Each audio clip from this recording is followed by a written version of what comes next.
Supremo Tribunal Federal tem adotado decisões bem discutíveis, tanto na área trabalhista quanto na área previdenciária. E muitas vezes, e esse é o ponto que há anos citamos aqui, esse é o ponto crucial, muitas vezes com decisões baseadas em cálculos financeiros, em impacto econômico, e não na Constituição. E é claro, o Supremo não é uma assembleia de economistas, não é uma assembleia de sábios, é um plenário de juristas, que pressupõe-se tem não só amplo, notável e notório saber jurídico, mas também reputação ilibada. E para isso, com essas exigências cumpridas, para isso ocorrer ao o crivo do Senado, que obviamente não é o melhor dos crivos, né? Mas de qualquer maneira, esse é o processo e lá estão para julgar à luz da Constituição. Então é aceitável, é legítimo que as pessoas discutam decisões do Supremo quando não enxergam ali uma base constitucional. Aliás, recentemente, de novo, o Supremo se pronunciou a respeito de pensão. Constitucionalidade da mudança feita na Constituição. Constitucionalidade, ou seja, o que na emenda fere princípios intocáveis da Constituição. Porque parece uma contradição. Como alguém pode questionar um texto constitucional em relação à própria Constituição? Pode. Uma emenda, algo que foi inserido posteriormente na Constituição, entra em choque, contradiz, fere um dos artigos que estão ali na lista dos intocáveis, que não podem ser mudados. E aí tem de prevalecer o que não pode ser mudado. E o Supremo também para isso está aí. Ora, é uma obviedade. Não é nem a questão de direito adquirido. É de direito constitucional estabelecido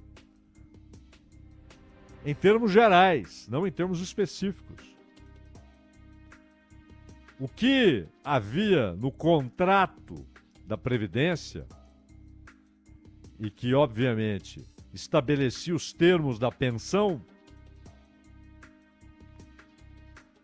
são princípios constitucionais que regem esses termos do acordo. Princípios do Tratado Social Brasileiro. E a reforma da Previdência rasgou esses princípios. Pisou e repisou. Lançou fora princípios que são o motivo da existência daqueles artigos imutáveis.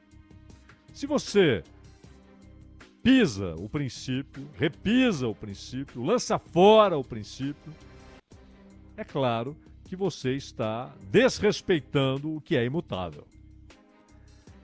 Há também agora a questão da aposentadoria de funcionários públicos que têm sido vítimas de confisco por governos estaduais, por prefeituras, pela União, confisco. Há lugares no Brasil, estados no Brasil, em que a cobrança saltou para 22%. Isso é confisco. Confisco, não há dúvida. E essa reforma abrangente tem sido confirmada, ratificada pelo Supremo. E a pergunta que se faz é: o Supremo está confirmando com base na convicção de que a Constituição e seus princípios não estão sendo atingidos? Ou porque a Advocacia Geral da União chega lá e diz: olha, haverá um impacto de bilhões, e vão lançando números? Outro dia aquele advogado, o Cacai, falava sobre isso. Ele disse até que escreveu um artigo e o Messias, o advogado-geral da União, o Jorge Messias, não gostou. Mas ele colocou o dedo na ferida. Eles vão lançando números que impressionam. Olha, impacto de 400 bilhões. Como assim? Aí vem especialistas que se debruçam sobre essa contabilidade elementar de resto e que só tem variação porque depende, por exemplo, do número de adesões à questão da consideração da contribuição da vida toda, e falam: não, o impacto ele vai variar de 1,5 a 3 bilhões. O governo falou em 400 bilhões. A mesma coisa, oneração de folha de pagamento. Os números são sempre inflados e abrem caminho para esse ataque que virá logo, contra benefício de prestação continuada, contra seguro-desemprego, contra fundos de garantia. E até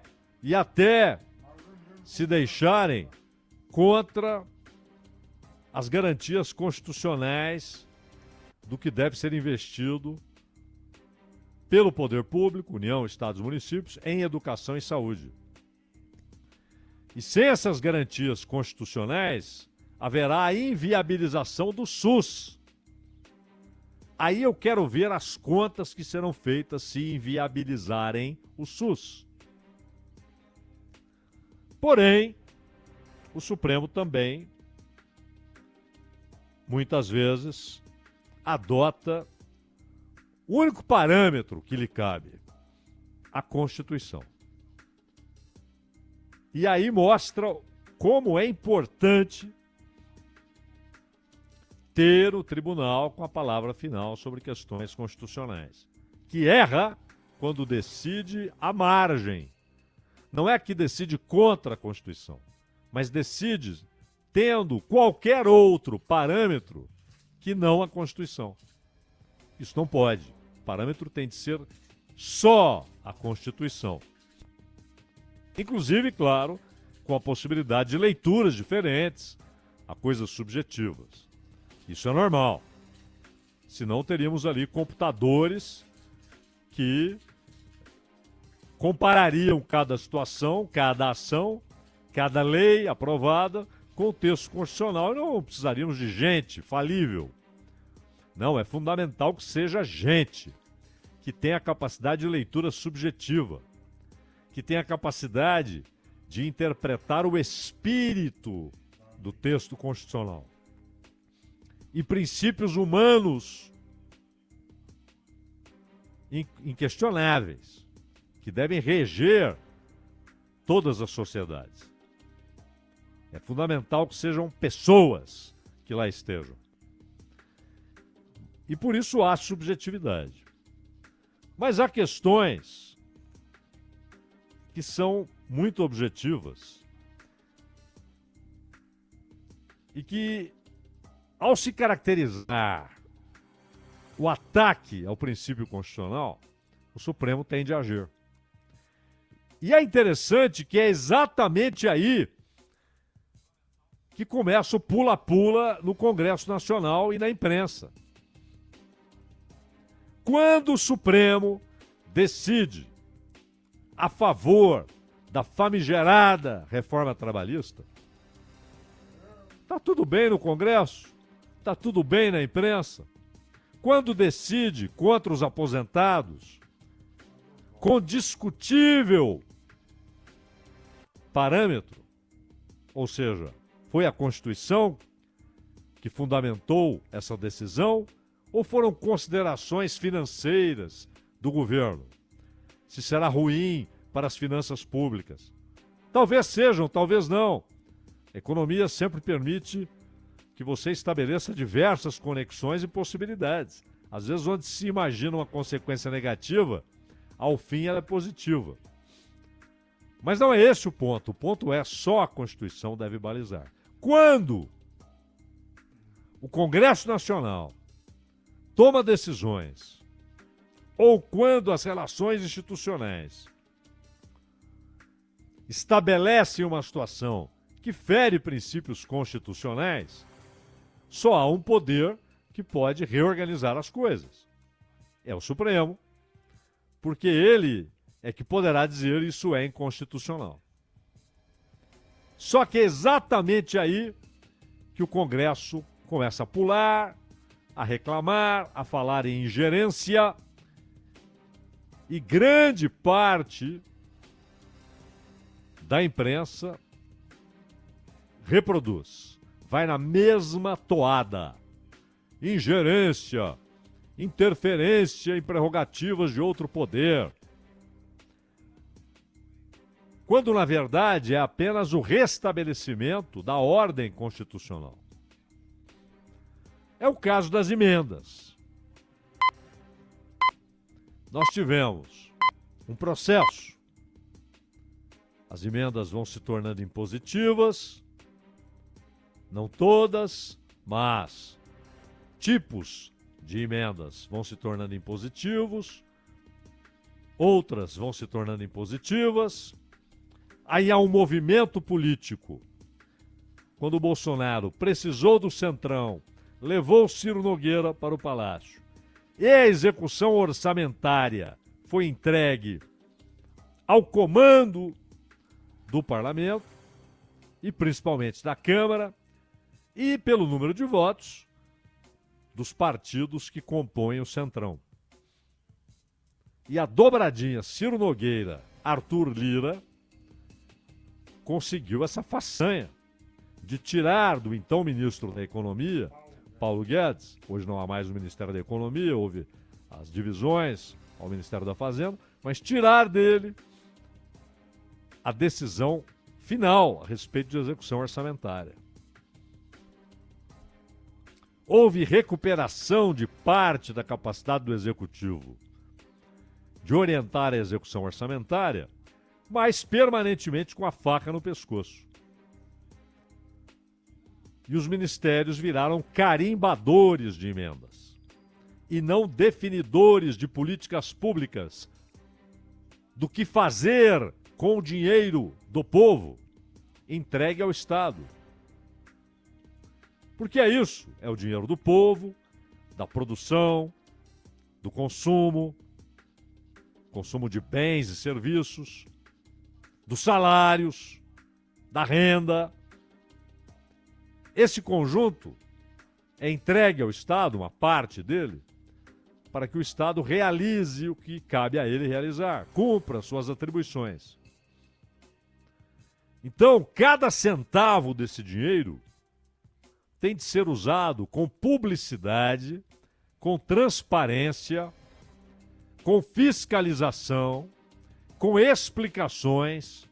Esse dinheiro está indo para a cidade tal, para a obra tal.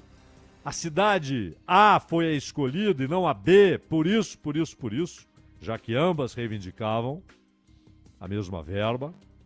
Por que foi a A e não a B? E fizeram desdém a esses princípios constitucionais com as emendas do relator.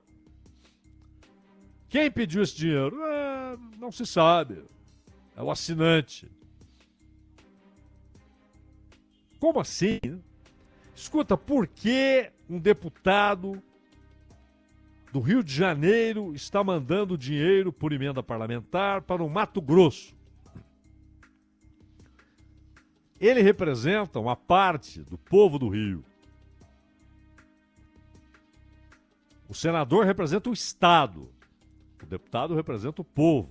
Mas representa o povo do Estado onde ele concorreu. Ele é representante daquele Estado na Câmara Federal. O que o levou a pegar dinheiro público e mandar para outro Estado? A ideia não é que a emenda é porque os deputados conhecem a realidade local, falam com as bases, com os prefeitos. Por que aquela cidade? Ah, escuta, por que a cidade onde está o pai do deputado como prefeito, aquela cidade recebeu proporcionalmente mais dinheiro que todas as outras cidades brasileiras? Que coincidência é essa? E a resposta era não temos que dar explicação. Até que o Supremo disse não, tem sim.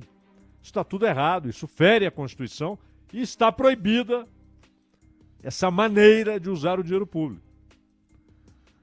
Até que houvesse a palavra final, já estava engatilhado um mecanismo alternativo, com algumas mudanças, mas com a mesma essência. Emenda PIX. Aí o deputado se identifica, mas não a obra. Em nenhum momento precisa aparecer em que o dinheiro será utilizado. Por que aquela prefeitura receberá aquela verba e não a prefeitura do outro município? Por que o dinheiro foi usado para uma praça esportiva e não para a escola que está caindo aos pedaços? Ou para levantar o primeiro hospital da região? Por quê? Porque a estrada não foi pavimentada naquele trecho onde passam muitos caminhões, mas asfaltaram a estrada que leva à fazenda do prefeito. E a resposta é, não, isso é uma coincidência. Havia essa necessidade, vai beneficiar muita gente. E pronto. De novo o Supremo entrou na área, com o Flávio Dino, dizendo parem o espetáculo, suspendam a liberação de emendas e estabeleçam princípios compatíveis com as exigências da Constituição. É preciso dizer para o povo, com muita publicidade, quem pegou o dinheiro, para onde vai o dinheiro, para que aquele dinheiro será utilizado, por que vai para lá e não para o município vizinho.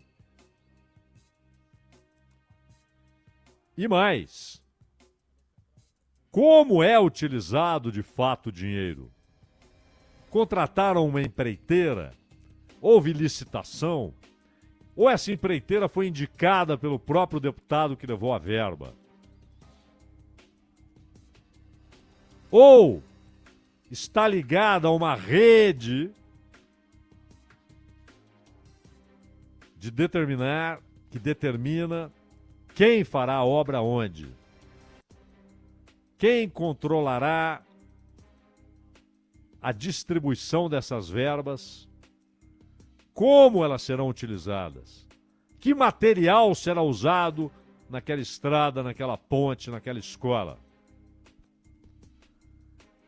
Por que essa empreiteira foi escolhida? Quantos leitos caberão naquele hospital? Quantos quartos há naquele hospital? Que equipamento será adquirido para aquele hospital? Porque as cidades que receberam dinheiro levantaram o hospital há anos e o hospital está fechado, inutilizado. Por quê? Porque a prefeitura não tinha dinheiro para equipar o hospital. Levantaram o hospital. Pagaram quem construiu, põe a plaquinha com o nome do prefeito, do deputado que levou a grana, mas não tem hospital. Aí entra Tribunal de Contas para fiscalizar o uso do dinheiro, como a empreiteira foi escolhida, porque ela foi escolhida, houve licitação ou não, que material é utilizado, isso vai durar 30 anos ou 30 meses. E agora, o Flávio Dino lança uma outra discussão que vai produzir muito barulho. Ele quer, aí claro, não depende só dele, ele sugere, ele propõe que o Supremo Tribunal Federal, em 2025, discuta o valor total das emendas. Não é o valor de cada emenda. Não, esse deputado não pode pegar tanto. Não, isso não, claro que não. Aí o Supremo não pode se meter nisso. Mas o valor total, ou seja, o quanto o Congresso vai dirigir a execução orçamentária. Porque isso vai continuar crescendo, os valores continuarão subindo, e vai chegar uma hora que os ministérios não terão dinheiro para o mais elementar das suas funções e atribuições. Os ministérios não terão dinheiro para cumprirem com as obrigações básicas. E tudo estará na mão do Congresso. Sobrará dinheiro para o governo pagar a eletricidade e a água. Isso fere princípio constitucional. Por isso o Supremo entrou para dizer: está havendo uma invasão às atribuições do Executivo. O Congresso está se apoderando progressivamente da execução orçamentária. E aí, a ideia de se discutir o valor. Podem até discutir um percentual, porque esses valores não são fixos. Não dá para você estabelecer algo que durará ao longo do tempo.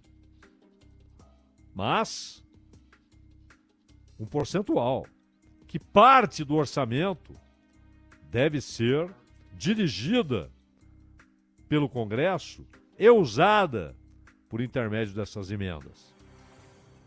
Sempre respeitando a explicação ao dono do dinheiro, que é o povo. Ó, esse dinheiro aqui está saindo dos cofres públicos, da União, vai para a cidade tal, portanto para os cofres também públicos, só que daquele município. Aquele município foi escolhido porque lá não tem escola.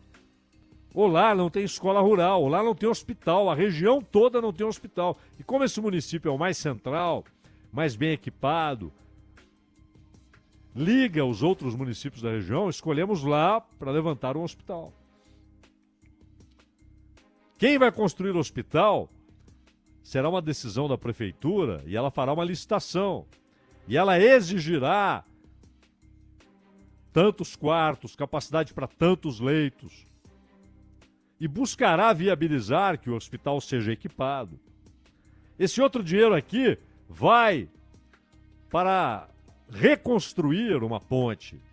Porque sem aquela ponte, os caminhões estão dando uma volta de 200 quilômetros, encarecendo tremendamente a viagem, o custo do frete e a mercadoria. Encarecendo, inclusive para o consumidor, aqueles produtos. E encarecendo o uso do caminhão. Está gastando mais pneu, está gastando mais combustível. Por causa de uma ponte que há 4 anos desabou e ninguém levanta. Então nós vamos levantar. É preciso explicar, centavo por centavo, o que você faz com o dinheiro público. Aí sim o Supremo está defendendo a Constituição e tomando decisões com base na Constituição.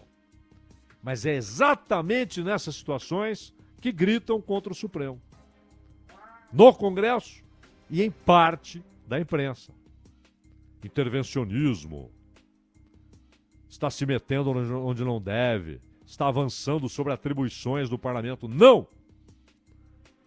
O parlamento é que não pode, como o executivo não pode, como o judiciário não pode, afrontar a Constituição. Então o Supremo, que muitas vezes pode e deve ser questionado, sempre que, aliás, toma qualquer decisão que não tenha como parâmetro a Constituição, esse mesmo Supremo tem de ser protegido quando defende a Constituição.